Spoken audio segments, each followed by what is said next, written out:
When my neighbor's cows begin blowing and snorting steam, I know harvest time is near.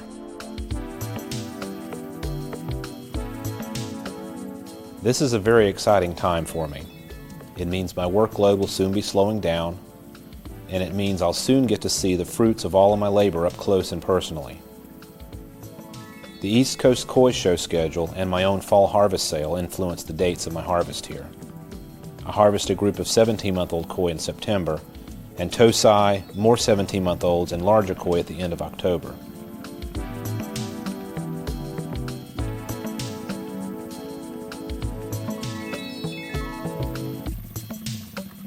Here are some Nisai from the September harvest.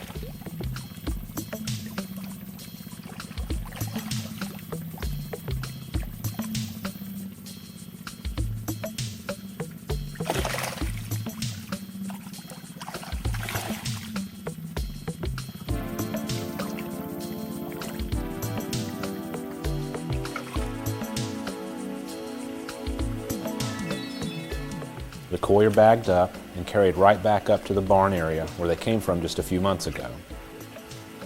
Watch them clear the mud from their gills as they go into clear water.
So far, I'm relatively pleased with what I'm seeing.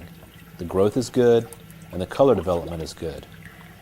These are all still very young koi, though, with several years of growth and development ahead of them. They're only a year and a half old.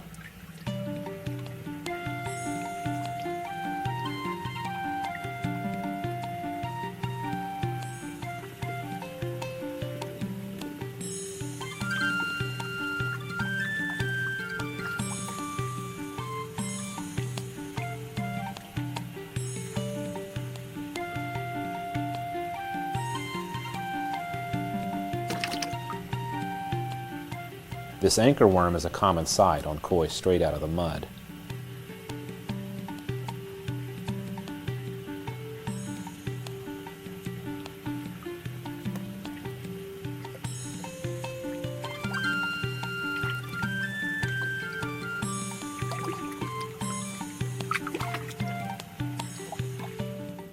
I go back into the mud to get more.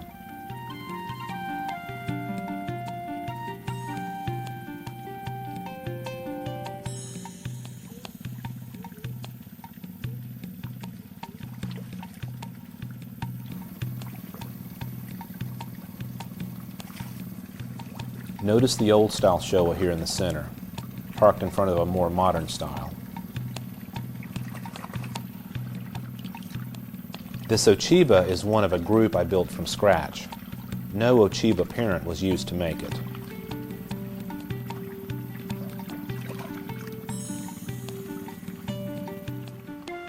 The koi in this bowl with the scarce he pattern is from another experimental group, part of the building blocks for my New Age Showa line. The vacant areas between the he plates will be filled in with sumi later. We'll take a close look at some of them down the road.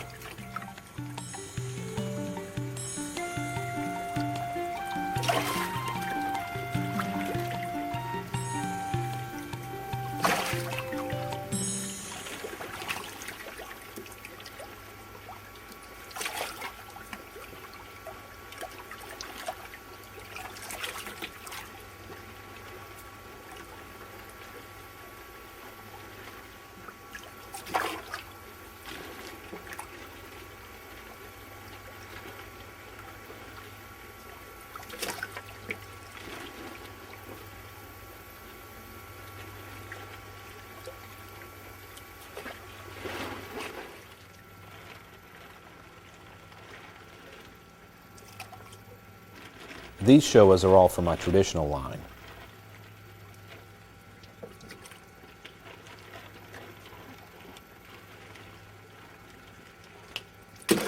Oh, ouch. That Ochiba leapt as I lifted.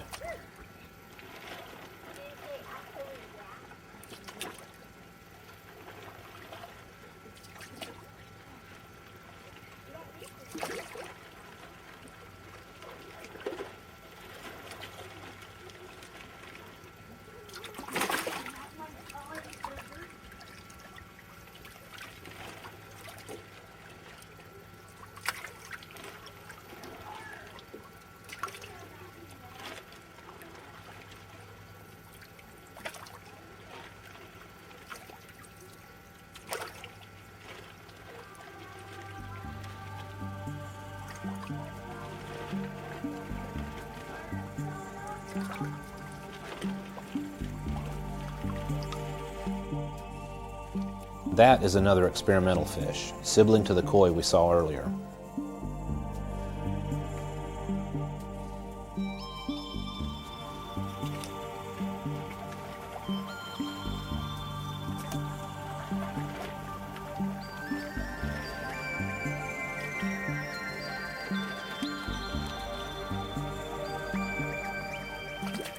And another. Again, my goals with that project are to produce a Showa with a high-quality modern he plate, a modern body, and modern sumi that sits on the white rather than on the red. If you watch that fish in the bowl, you can see the progress being made. It just takes a long, long time.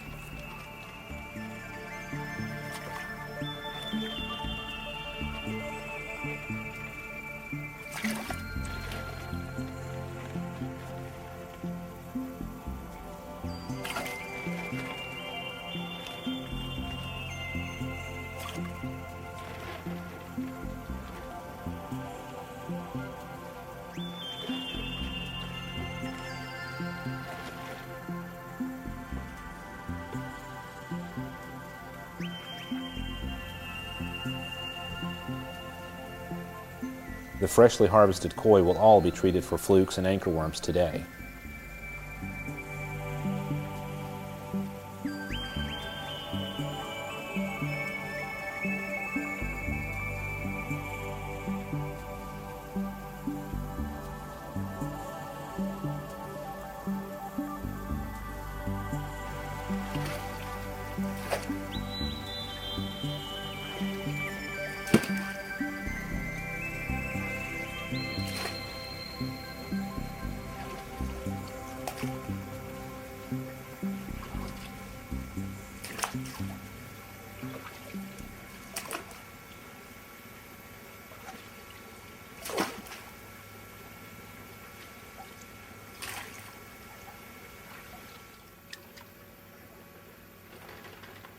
This kujaku really is a fine example of what a kujaku should be.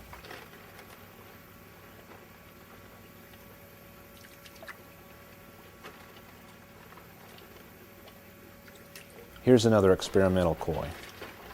Don't worry, it's not even for sale. Notice the long, slender body though. That, to me, says success.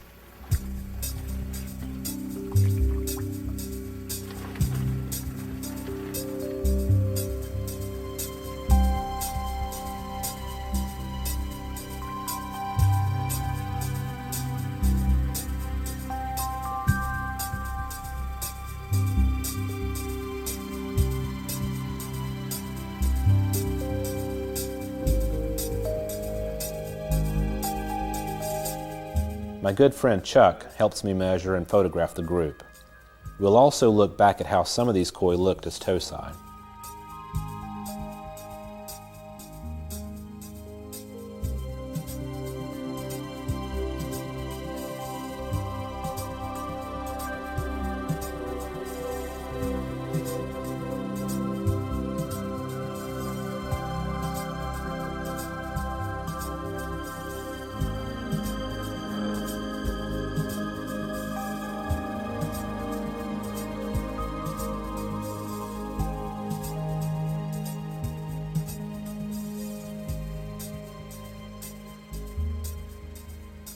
Notice the color tint change on this Kujaku. This will become more copper again over the next few months in filtered water. A clean, blemish-free head is critical.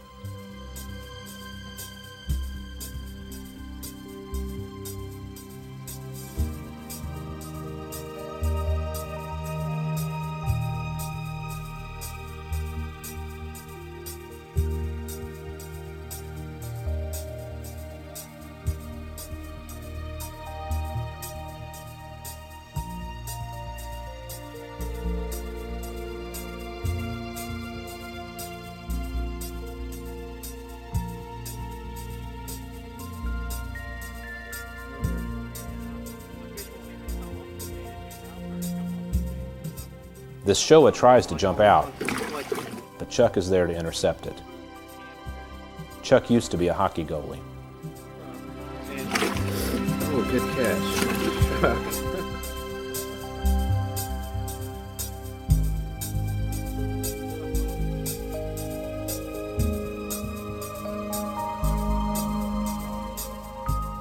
We can expect the Benny here to thicken and fill in over the next few years.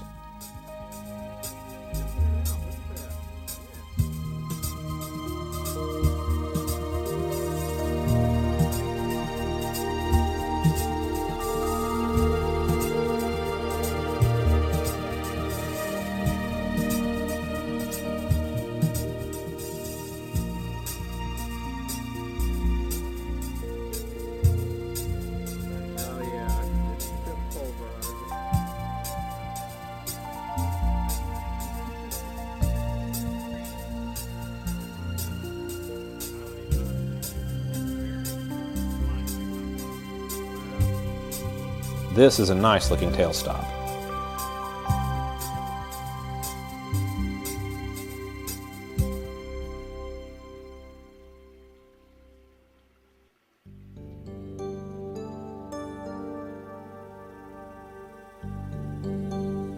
These koi will go through subtle changes over the next few weeks.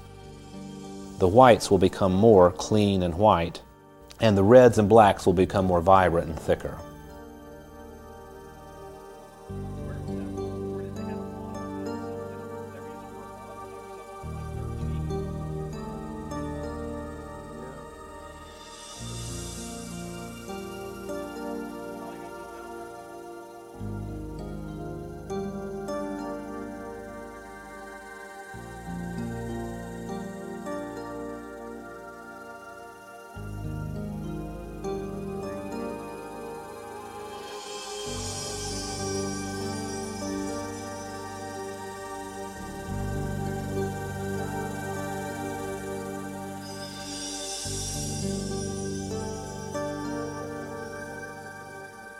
The window on the shoulder of this Sanke will always be an issue.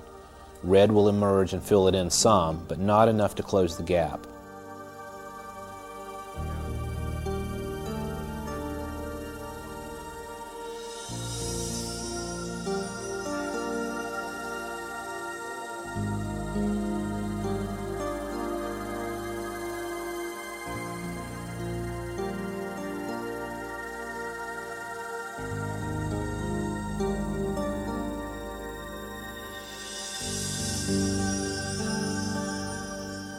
This Kohaku is going to be excellent in a few years. Everything's there. It just needs to grow and mature.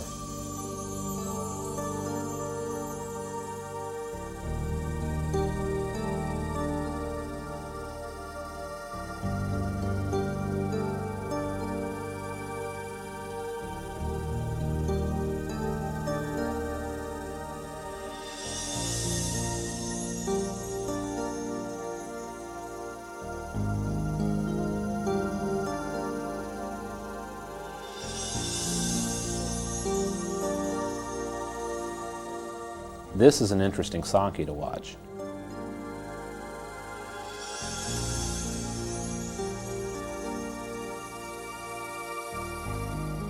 Notice how the very black surface sumi has receded over the summer, and we're left with the koi's true sumi patterning, which will mature over the next few years.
This show is going to keep Chuck on his toes.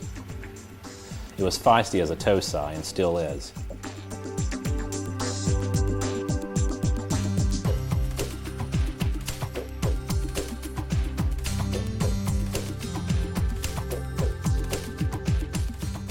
Notice the nature of the sumi in Motoguro. This type of sumi is glossy with deep marbly looking accents. The Motoguro starts out scattered across the pecs and pulls back to form a tight Motoguro.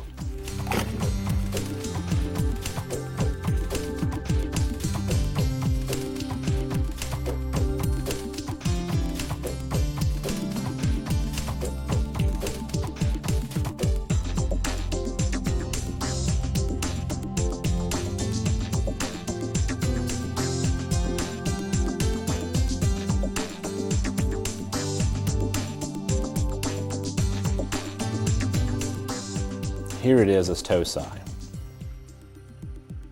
And then 5 months later.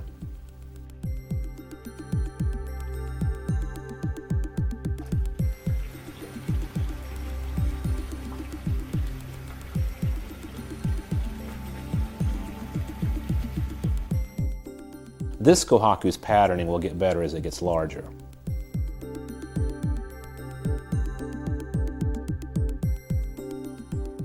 Any adult anchor worms are simply picked off.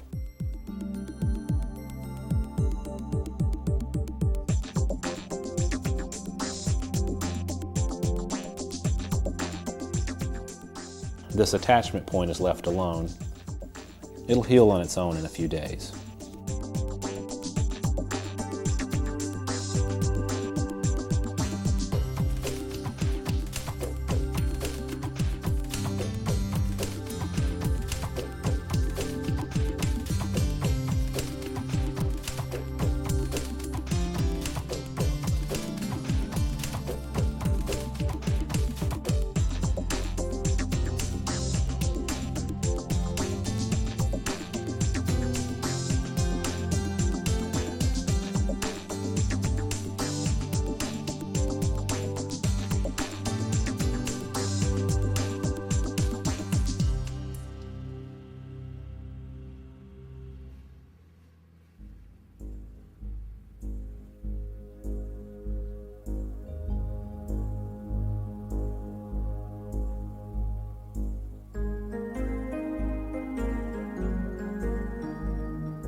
I got a call from a koi keeper who was moving from the East Coast all the way to the West Coast, and he wanted help bagging and shipping his koi to his new home, since the airlines now require an own shipper. Come along and let's take a look at his koi and his pond. The pond is about 5,000 US gallons. Notice the stones here have been etched to direct water flow.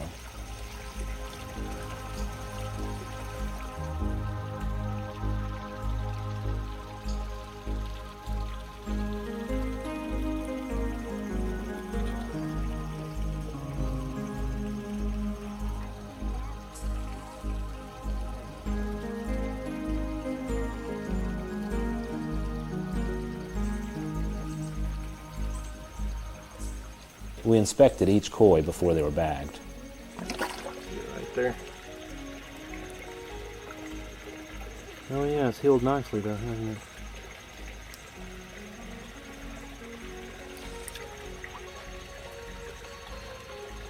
She got some pretty serious case of fin rot too. The fins have healed back pretty nicely too.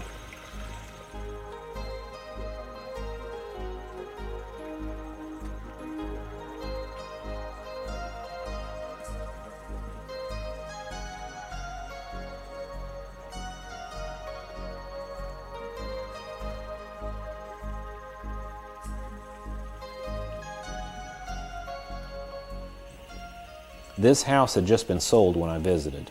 In the sales contract, the new homeowners requested that the koi pond be demolished and the holes filled in. So this hobbyist will ship some of his filtration equipment to his new home in California. Seems a bit of a shame to demolish such a nice pond, but the world is not completely made of koi keepers. We're a unique bunch.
Actually, that looks better. Kind of interesting.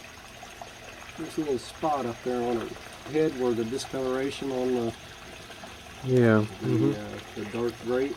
Mm-hmm. She kind of got a little hole up there. Scrape or Aeromonas type thing? I think it was an Aeromonas type thing. We had to pull her out and gave her some injections, and it's healed over, and the color's starting to come back.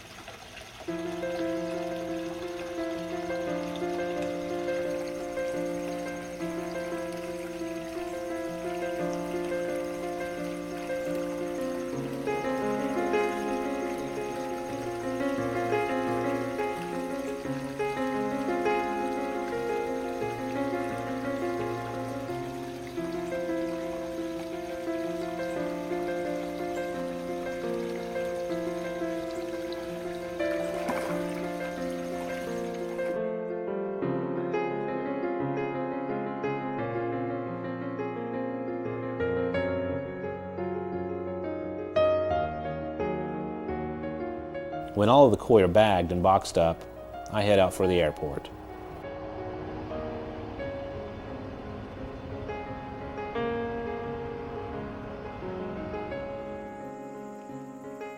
Back at the farm, the daily chores continue. I walk the perimeter of each pond every day to see if the water looks right, the levels are good, to see if the fish are eating well at feeding time, and to see if anything looks unusual or out of place.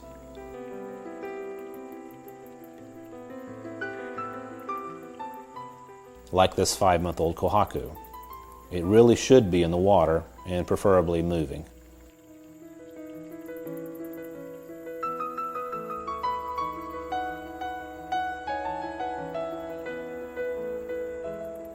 It only takes a little detective work to find out what's happened here.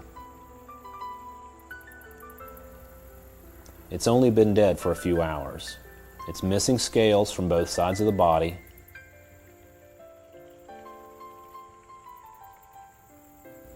There's a large patch of white chalky stuff on the ground nearby.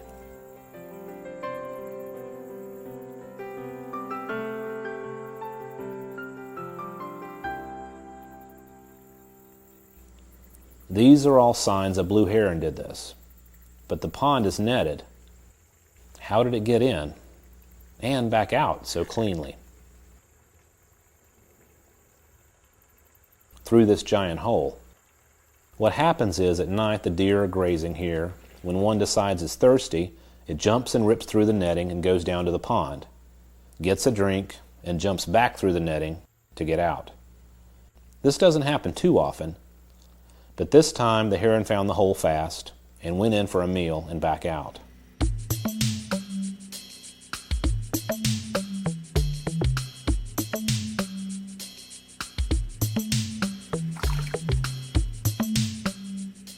Here is an example of what can happen when the otters stop by. This is amazing to me. Look at how deep this bite was. The tail still moves normally, and this little sonky is perfectly healthy otherwise.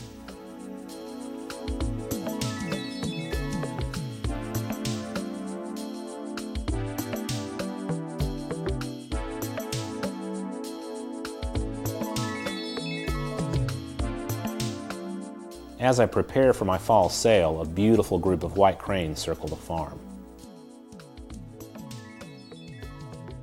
We watched each other for a while with curious eyes, and the flock moved on.